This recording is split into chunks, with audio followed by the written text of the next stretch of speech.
റോമാലേഖനം 13 അധ്യായം 11-12 വാക്യം. നാം വിശ്വസിച്ച സമയത്തേക്കാൾ രക്ഷ ഇപ്പോൾ നമുക്ക് അടുത്ത് വന്നിരിക്കുന്നു. രാത്രി കഴിവാറായി പകലടുത്തിരിക്കുന്നു. അതുകൊണ്ട് നാം ഇരുട്ടിൻ്റെ പ്രവൃത്തികളെ വെച്ച് കളഞ്ഞ് വെളിച്ചത്തിൻ്റെ ആയുധവർഗം ധരിച്ചുകൊള്ളുക. മനോഹരമായ ഒരു വചനം നമ്മുടെ ധ്യാന ചിന്തയ്ക്കായി ദൈവത്തിൻ്റെ ആത്മാവ് നമുക്ക് ദാനമായി തന്നതിനായി ദൈവത്തെ സ്തുതിക്കുന്നു. റോമാസഭയോട് അപ്പോസ്തലനായ പൗലോസ് പറയുന്ന ആ വാചകം നമ്മളൊന്ന് ശ്രദ്ധിക്കുക. ഈ പ്രഭാതത്തിൽ രക്ഷ നാം വിശ്വസിച്ച സമയത്തേക്കാൾ നമുക്ക് ഏറ്റവും അടുത്ത് വന്നിരിക്കുന്നു. രക്ഷയെക്കുറിച്ച് നമുക്കൊരു ധാരണയുണ്ടായിരുന്നു. രക്ഷ എന്താണ്? രക്ഷ എങ്ങനെയാണ്? രക്ഷ എപ്പോഴാണ് വരുന്നത്? രക്ഷ എന്ത് പ്രകാരമാണ് നമുക്ക് ലഭിക്കുന്നത്? രക്ഷയെന്ന് പറഞ്ഞാൽ എന്താണ്? ആരാണത് തരുന്നത്? രക്ഷ ആർക്കാണ് ലഭിക്കുന്നത് എന്നൊക്കെ രക്ഷയെക്കുറിച്ച് നമുക്ക് വലിയ ഒരു ധാരണ. എന്നാൽ നമുക്ക് ചില അബദ്ധമായ ധാരണകളും ഉണ്ടായിരുന്നു. അബദ്ധമായ ധാരണകളിൽ ഊന്നിക്കൊണ്ട് രക്ഷയെ നാം വിദൂരമെന്ന് കരുതിയിട്ടുണ്ടെങ്കിൽ അപ്പോസ്തലനായ പൗലോസ് പറയുന്നു, ഇല്ല, അങ്ങനെയല്ല. അബദ്ധമായ ധാരണയിൽ കൂടെ നാം വിശ്വസിച്ച സമയം എന്ന് പറയുന്നത് നമുക്ക് തെറ്റാണ്. നമ്മൾ വിചാരിച്ച സമയം, നമ്മൾ ചിന്തിച്ച സമയം, നമ്മുടെ ധാരണ രക്ഷയെക്കുറിച്ചുണ്ടായിരുന്നതിൽ നിന്നെല്ലാം വ്യത്യസ്തമാണ്. കാരണം ആ സമയത്തെ തെറ്റിച്ചുകൊണ്ട്, ടൈം ടേബിളിനെ തെറ്റിച്ചുകൊണ്ട്, നമ്മുടെ കണക്കൂട്ടലുകളെ തെറ്റിച്ചുകൊണ്ട് ഇതാ രക്ഷ നമ്മുടെ അടുത്തേക്ക് ഓടി വരും. Price the Lord. ഈ പ്രഭാതത്തിൽ ദൈവത്തിൻ്റെ സന്ദേശം അതാണ്. പ്രിയ ദൈവ പൈതലേ, നിനക്ക് നിൻ്റെ ഹൃദയത്തിൽ രക്ഷയെക്കുറിച്ചുണ്ടായിരുന്നതായ ഒരു ധാരണയെ ദൈവം ഈ നാളുകളിൽ എഴുതി മാറ്റുവാൻ പോകുകയാണ്. മായ്ച്ചു കളഞ്ഞിട്ട് ദൈവം ഒരു പുതിയ രക്ഷയുടെ ദൂതിനെ നിൻ്റെ ഹൃദയത്തിൽ പതിക്കുമ്പോൾ നിൻ്റെ മനസ്സിൽ, നിൻ്റെ ജീവിതത്തിൽ, നിൻ്റെ മുൻപിൽ, നിൻ്റെ അനുഭവത്തിൽ കൂടെ അത് അന്ധകാരത്തെ മാറിയിട്ട് അത് പ്രകാശധാരയിലേക്ക് നിന്നെ കൊണ്ടുവരുന്നു. അതാണ് രക്ഷയുടെ ഉദ്ദേശം.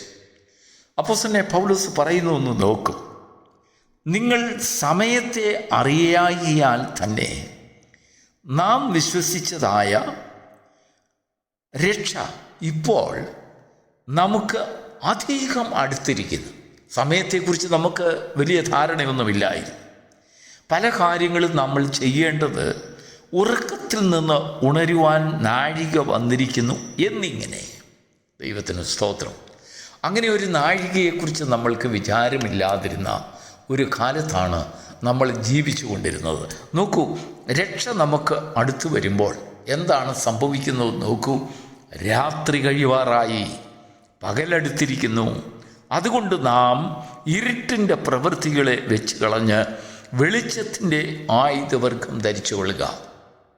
എന്താണ് ഇതിൻ്റെ അർത്ഥം? നമ്മൾ എപ്പോഴെങ്കിലും ചിന്തിച്ചിട്ടുണ്ടോ? രാത്രി കഴിവാറായി, പകലടുത്തിരിക്കുന്നു എന്ന് പറഞ്ഞാൽ സ്വർഗരാജ്യം സ്വർഗത്തിൽ നിന്ന് ഇങ്ങ് ഭൂമിയിലോട്ട് ഇറങ്ങുന്ന ഒരു അനുഭവം എന്നല്ല പറയുന്നത്. രാത്രിയുടെ അനുഭവത്തിൽ നിന്ന് മനുഷ്യൻ, അല്ലെങ്കിൽ നമ്മെ ദൈവം വെളിച്ചത്തിൻ്റെ അനുഭവത്തിലേക്ക് കൊണ്ടുവരുന്ന അനുഭവമാണ് രക്ഷയുടെ ഒരു വശം. നമ്മുടെ ഈ ഭൂമിയിൽ വെച്ച് നാം ജീവിക്കുന്നതായ നമ്മുടെ ഭൗമിക ജീവിതത്തിൽ ദൈവം നമുക്ക് തന്നിരിക്കുന്ന രക്ഷയുടെ അനുഭവത്തെ പൗലോസ് എടുത്തു കാണിക്കുകയാണ്. രാത്രി കഴിവാറായി, പകലടുത്തിരിക്കുന്നു. അതിൻ്റെ അർത്ഥം രാത്രിയിൽ നിനക്കെന്തും ധരിക്കാമായിരുന്നു, നിനക്കെന്തും ഭക്ഷിക്കാമായിരുന്നു, നിനക്കെന്തും ചെയ്യാമായിരുന്നു, എന്തും പറയാമായിരുന്നു. ഏത് മനോഭാവത്തിനും രാത്രിയുടെ യാമങ്ങളിൽ നിനക്ക് കഴിയാം. ആരും നിന്നെ ദർശിക്കയില്ല. ആരും നിന്നെ തേടി വന്നാലും ഇരുട്ടിൽ ഇരിക്കുന്നത് കൊണ്ട് നിന്നെ കാണുവാൻ കഴിയത്തില്ല. എന്നാൽ രക്ഷ നിൻ്റെ അടുത്തേക്ക് വരുമ്പോൾ നിന്നെ ഇതാ ആ ഇരുട്ടിൽ നിന്ന് ദൈവം പ്രകാശത്തിലേക്ക് കൊണ്ടുവരുന്നു. ഇങ്ങനെ പ്രകാശത്തിലേക്ക് കൊണ്ടുവരുമ്പോൾ ആ പ്രകാശത്തിൽ രക്ഷയിൽ നിൽക്കുവാൻ നമുക്കൊരു പുതിയ വസ്ത്രം, ഒരു ധാരണം ആവശ്യമാണ്. എന്താണ് നാം ധരിക്കുവാൻ നമുക്ക് സാധിക്കുന്നത്? ഇരുട്ടിൻ്റെ പ്രവൃത്തികളെ വെച്ച് കളഞ്ഞിട്ട് വെളിച്ചത്തിൻ്റെ ആയുധവർഗം ധരിക്കണം. എന്താണ് ഈ വെളിച്ചത്തിൻ്റെ ആയുധവർഗം എന്ന് പറഞ്ഞാൽ? ആരോടെങ്കിലും മല്ലടിക്കുവാനുള്ള വാളും കുന്തവും അല്ലെങ്കിൽ എന്തെങ്കിലും ബോംബുകളും മറ്റായുധങ്ങളും കത്തിയോ മറ്റെന്തെങ്കിലുമാണോ? അല്ല. വെളിച്ചത്തിൻ്റെ ആയുധവർഗം എന്ന് പറയുന്നത് ക്രിസ്തു യേശുവാണ്. നിൻ്റെ ജീവിതത്തിൽ കഴിഞ്ഞ കാലങ്ങളിൽ മനുഷ്യർക്ക് നിന്നെ കാണാൻ കഴിയാതിരുന്നു എങ്കിൽ ഇപ്പോൾ ഇതാ ദൈവം നിന്നെ വെളിച്ചത്തിലേക്ക് കൊണ്ടുവരുമ്പോൾ, രക്ഷയുടെ അനുഭവത്തിലേക്ക് കൊണ്ടുവരുമ്പോൾ ലോകർക്കെല്ലാം നിന്നെ ദർശിക്കുവാൻ കഴിയും. എന്നാൽ നിന്നെ ദർശിക്കുമ്പോൾ നിൻ്റെ ഇരുട്ടിൻ്റെ പ്രവൃത്തികൾ അനേകം നിൻ്റെ ജീവിതത്തിൽ ഉണ്ടായിരുന്നത് ഒന്നും മനുഷ്യർ കാണാതിരിക്കേണ്ടതിന് വേണ്ടി അവൻ ക്രിസ്തു എന്ന ആ വസ്ത്രം ക്രിസ്തുവിനെ ധരിച്ചവരായി നമ്മെ മാറ്റുന്നു. അപ്പോൾ മനുഷ്യർ നമ്മെ കാണുമ്പോൾ നാം അവർ ക്രിസ്തുവിനെ കാണുന്നു, ക്രിസ്തുവിനെ കേൾക്കുന്നു, ക്രിസ്തുവിനെ അനുഭവിക്കുന്നു. ദൈവത്തിന് സ്തോത്രം. അവരുടെ ജീവിതത്തിൽ ഒരു അതിശയം. കഴിഞ്ഞ കാലങ്ങളിലൊക്കെ നിൻ്റെ ജീവിതം മറ്റൊന്നായിരുന്നല്ലോ. കഴിഞ്ഞ രാത്രി ഒരു രാത്രി കൊണ്ട് നിനക്ക് ഇത്രയും വ്യത്യാസമുണ്ടായോ എന്ന് മനുഷ്യൻ്റെ മുൻപിൽ ഒരു അത്ഭുതമായ ഒരനുഭവം വാക്കുകൾ ഉൽപ്പാദിപ്പിക്കപ്പെടുമ്പോൾ, ഉച്ചരിക്കപ്പെടുമ്പോൾ അതിനെയാണ് അത്ഭുത പ്രകാശം എന്ന് പറയുന്നത്. ദൈവത്തിന് സ്തോത്രം. ക്രിസ്തുവിനെ ധരിക്കുമ്പോൾ അല്ലെങ്കിൽ ക്രിസ്തുവിനെ കാണുമ്പോൾ മനുഷ്യർക്ക് എന്താണ് തോന്നുന്നത്? നിങ്ങളത് ചിന്തിച്ചിട്ടുണ്ടോ? ക്രിസ്തുവിനെ നമ്മളൊന്ന് നോക്കുമ്പോൾ, യേശുവിനെ ഒന്ന് നോക്കുമ്പോൾ, യേശുവിൽ കൂടെ നമുക്ക് എന്താണ് കാണുവാൻ കഴിയുന്നത്? മനുഷ്യർ തള്ളിയതെങ്കിലും, മനുഷ്യർ പുച്ഛിച്ചതെങ്കിലും, മനുഷ്യർ റിജക്റ്റ് ചെയ്തതെങ്കിലും, അനേക അപവാദങ്ങൾ തന്നെക്കുറിച്ച് പറഞ്ഞുവെങ്കിലും ഇപ്പോഴിതാ ദൈവത്തിൻ്റെ സന്നിധിയിൽ വിലയേറിയ കല്ലായി അവനെ ദൈവം ചേർത്ത് കൊണ്ടത്. അതാണ് ക്രിസ്തുവിലെ മനോഹാരിത, ക്രിസ്തുവിലെ വെളിച്ചം. അതാണ് മനുഷ്യർ തള്ളിയതെങ്കിലും ദൈവസന്നിധിയിൽ വിലയേറിയത്, മനുഷ്യർ പുച്ഛിച്ചെങ്കിലും ദൈവസന്നിധിയിൽ അംഗീകരിക്കപ്പെട്ടത്, മനുഷ്യർ അല്ലെങ്കിൽ പള്ളു പറഞ്ഞതെങ്കിലും ദൈവസന്നിധിയിൽ പുകഴ്ത്തപ്പെട്ടത്, മനുഷ്യർ അവരെക്കുറിച്ച് വേണ്ടാത്തതൊക്കെ ചെയ്തുവെങ്കിലും ദൈവസന്നിധിയിൽ നീതിയായി പ്രവർത്തിച്ചത്. അതാണ് ക്രിസ്തുവിലെ മനോഹാരിത. അപ്പോസ്തലനായ പൗലോസ് പറയുന്നു, ഈ സംഭവം റോമ സഭയെ വെളിപ്പെടുത്തി കൊടുക്കുകയാണ്. നിങ്ങൾ സഹോദരങ്ങളെ സ്നേഹിക്കുകയും സ്നേഹത്തിൻ്റെ പ്രമാണത്തിൽ തികഞ്ഞു വരികയും ചെയ്യുമ്പോൾ നിങ്ങളിൽ ഇതാ അന്ധകാരം മാറി പ്രകാശം ഉദിക്കുന്നു. നമ്മൾ വിശ്വസിച്ച സമയത്തേക്കാൾ അതിനൊക്കെ നമുക്കൊരു സമയമുണ്ടെന്നാണ് നമ്മൾ കരുതിയത്. നമുക്കതിനെല്ലാം ഒരു കാലാവധി നമ്മൾ നിശ്ചയിച്ചു. ഈ പ്രകാശത്തിലേക്ക് വരുവാൻ, ഈ രക്ഷയെ അനുഭവിക്കുവാൻ നമ്മൾ ഓരോ ടൈം ടേബിൾ നിശ്ചയിച്ചും കൊണ്ട് നമ്മുടെ ജീവിതത്തിൽ ദിവസങ്ങളോളം തള്ളിമാറ്റി ഇങ്ങനെ പോയിക്കൊണ്ടിരുന്നു. പൗലോസ് പറയുന്ന വാക്കുകളൊന്ന് ശ്രദ്ധിക്കുക. നാം വിശ്വസിച്ച സമയത്തേക്കാൾ രക്ഷ ഇപ്പോൾ നമുക്ക് ഏറ്റവും അടുത്ത് വന്നിരിക്കുന്നു. ആ രക്ഷ നിന്നെ മറ്റുള്ളവരുടെ മുൻപിൽ വെളിപ്പെടുത്തും. ഇന്നലെ നിന്നെ മറച്ചു എങ്കിൽ ഇന്ന് ദൈവം നിന്നെ വെളിപ്പെടുത്തും.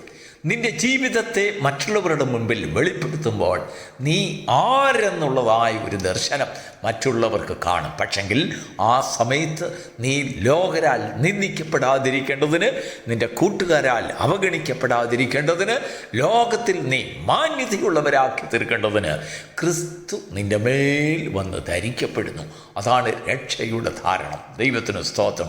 ക്രിസ്തുവിനെ ധരിക്കപ്പെടുമ്പോൾ നമ്മുടെ ഇന്നലെ നമ്മെ നിന്ദിച്ചവരും പരിഹസിച്ചവരും ഉപേക്ഷിച്ചവരും നമ്മെ ഓരോരോ രീതിയിൽ അപവാദം പറഞ്ഞ് നമ്മെ താഴ്ത്തിക്കളഞ്ഞവർ ഇന്ന് ദൈവം നമ്മെ മാനിക്കുന്നത് കാണുമ്പോൾ അവരുടെ ഹൃദയത്തിൽ, അവരുടെ ജീവിതത്തിൽ, അവരുടെ കൺമുമ്പിൽ ദൈവം നമ്മെ അതിശയങ്ങളാക്കി മാറ്റും.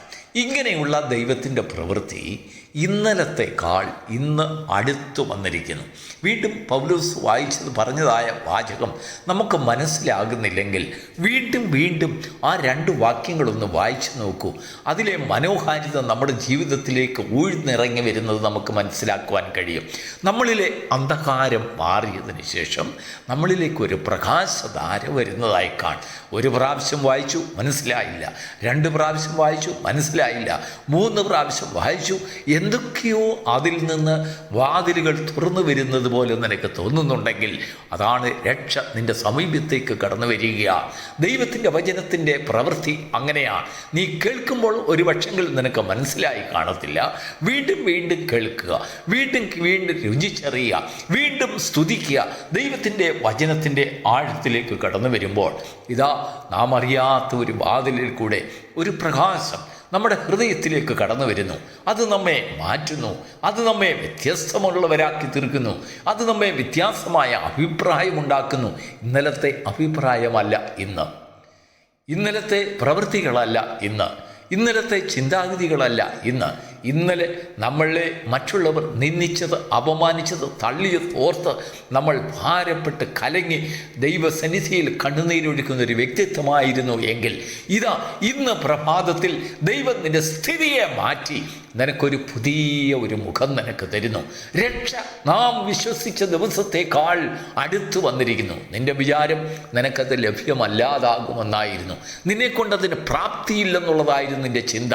നിന്റെ പാപങ്ങളെക്കുറിച്ച്, നിന്റെ കുറവുകളെക്കുറിച്ച്, നീ ദൈവത്തിൻ്റെ സന്നിധിയിൽ നിന്ന് അകന്നു പോയതായ പാതകളെ ഓർത്ത്, അല്ലെങ്കിൽ നിന്റെ ദുഷ്പ്രവൃത്തികളെയൊക്കെ ചിന്തിച്ച് നിനക്കൊരിക്കലും ലഭ്യമല്ല എന്ന് നീ ചിന്തിച്ചതായ രക്ഷ നിന്നോട് ദൈവം കരുണ തോന്നി നിന്റെ പാപങ്ങളെ, കടിച്ചുവപ്പായിരുന്ന പാപങ്ങളെ കഴുകി വൃത്തിയാക്കി നിന്നെ ഇതാ ക്രിസ്തുവിനെ ധരിപ്പിച്ച് അവൻ പ്രകാശത്തിലേക്ക് കൊണ്ടുവരുന്നു. വരുന്ന ദിവസങ്ങൾ നിന്റെ ജീവിതത്തിൽ ദൈവം ചെയ്യാൻ പോകുന്ന അത്ഭുത പ്രവൃത്തി അതാണ്. നിന്റെ ഭവനത്തിൽ ചെയ്യുവാൻ പോകുന്ന അത്ഭുത പ്രവൃത്തി അതാണ്.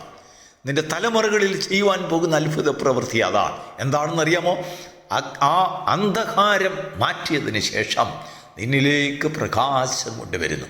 ആ പ്രകാശം കൊണ്ടുവരുമ്പോൾ മറ്റുള്ളവർ നിന്നെ കാണുമ്പോൾ നിന്റെ നഗ്നത കാണാതിരിക്കേണ്ടതിന് ദൈവം തൻ്റെ ക്രിസ്തൻ്റെ പുത്രനെ കൊണ്ട് നിന്നെ ഒരു ഉടുപ്പാക്കി നിന്നെ ധരിപ്പിച്ചു. ആ പുത്രത്വത്തിന്, ആ ഉടുപ്പിന് ചില ഭാഷകളുണ്ട്, ചില സന്ദേശങ്ങളുണ്ട്, ചില കാര്യങ്ങൾ പറയുവാനുണ്ട്. ആ ഉടുപ്പിലേക്ക് നോക്കുന്നവർ ക്രിസ്തു എന്ന ആ ഉടുപ്പിൽ നാം ധരിച്ചിരിക്കുന്നതായ ആ വെളിച്ചത്തിൻ്റെ സർവായുധ വർഗത്തിലേക്ക് നമ്മളൊന്ന് നോക്കുമ്പോൾ, അല്ലെങ്കിൽ മറ്റുള്ളവർ നോക്കുമ്പോൾ അവരോട് പറയുന്ന ഒരു സന്ദേശമുണ്ട്: മനുഷ്യർ തള്ളിയതെങ്കിലും ദൈവസന്നിധിയിൽ ശ്രേഷ്ഠം. Praise the lord. മറ്റുള്ളവരോട് നിന്നെക്കുറിച്ച് ദൈവത്തിൻ്റെ ആത്മാവ് പറയുന്നത്: നിങ്ങൾ തള്ളിയതെങ്കിലും ദൈവം അംഗീകരിച്ചത്, നിങ്ങൾ നിന്ദിച്ചതെങ്കിലും ദൈവം മാനിച്ചത്. എത്ര പേർക്ക് ഈ അനുഭവത്തിൽ ദൈവത്തോട് അടുക്കുവാൻ ആഗ്രഹമുണ്ട്? ആഗ്രഹിക്കുന്ന ഹൃദയങ്ങളെ കാണുന്ന ദൈവത്തിന് സ്തോത്രം. ആണ്ടിൻ്റെ അവസാന നാളുകളിലേക്ക്, കഴിഞ്ഞ കാലങ്ങളിൽ നിനക്കൊരിക്കലും ലഭ്യമാകില്ല എന്ന് ചിന്തിച്ചതായ പ്രകാശത്തിൻ്റെ ഒരവസ്ഥ, പകലിലെ ഒരു ജീവിതം, പുറത്തിറങ്ങുവാൻ കഴിവില്ലാതെ നീ അപമാനിക്കപ്പെട്ട്, നിന്ദിക്കപ്പെട്ട്, തിരസ്കരിക്കപ്പെട്ട്, ദുഷിക്കപ്പെട്ട്, താഴ്ത്തപ്പെട്ട്, അവഗണിക്കപ്പെട്ട്, ആർക്കും വേണ്ടാത്ത ചവിട്ടുകൊറ്റയിൽ എറിയപ്പെട്ട ഒരവസ്ഥയായിരുന്നെങ്കിൽ ഇതാ നിനക്ക് നീ വിശ്വസിച്ച സമയത്തേക്കാൾ കൂടുതൽ ഒരു ദിവസം നിന്നെ ദൈവം ഉയർത്തുമെന്ന് നീ ആഗ്രഹിച്ച് നീ കാക്ഷിച്ചിട്ടുണ്ടെങ്കിൽ, നീ കണ്ണുനീരൊഴുക്കിയിട്ടുണ്ടെങ്കിൽ, നിൻ്റെ കണ്ണുനീരിൻ്റെ ഫലം ഇതാ നിൻ്റെ ജീവിതത്തിൽ വെളിപ്പെടുവാനുള്ള നാളുകൾ അടുത്തിരിക്കുന്നു. അപ്പോസ്തലനായ പൗലോസിനോട് ചേർന്ന് പറയുക: നാം വിശ്വസിച്ച സമയത്തേക്കാൾ രക്ഷ ഇപ്പോൾ നമുക്ക് ഏറ്റവും അടുത്ത് വന്നിരിക്കുന്നു. ആ രക്ഷ എന്നതോ ക്രിസ്തുവിനെ ധരിച്ചുകൊണ്ട്, വെളിച്ചത്തിൻ്റെ സർവായുധ വർഗം ധരിച്ചുകൊണ്ട്, ഏത് ഉപദ്രവങ്ങൾ വന്നിരുന്നാലും ശരി അതിന് മറുപടി കൊടുക്കുവാൻ തക്കതായ ഒരു വസ്ത്രത്തെ, ഒരു ആയുധവർഗത്തെ നാം ധരിച്ചിരിക്കുന്നതായ അവസ്ഥ. ആ വെളിച്ചത്തിലേക്ക് കടന്നു വരുമ്പോൾ, ദൈവം നമ്മെ വെളിച്ചത്തിലേക്ക് കൊണ്ടുവരുമ്പോൾ, അനേകരെ ദൈവം ഇരുട്ടിലല്ല പ്രകാശത്തിലേക്ക് കൊണ്ടുവരുമ്പോൾ, ദൈവം നിനക്ക് ചെയ്തത് എന്താണെന്ന് മറ്റുള്ളവർ കണ്ട് ലോകത്തിൽ ദൈവം നിന്നെ മാനിക്കുന്ന ദിവസങ്ങളായിരിക്കും. God bless U.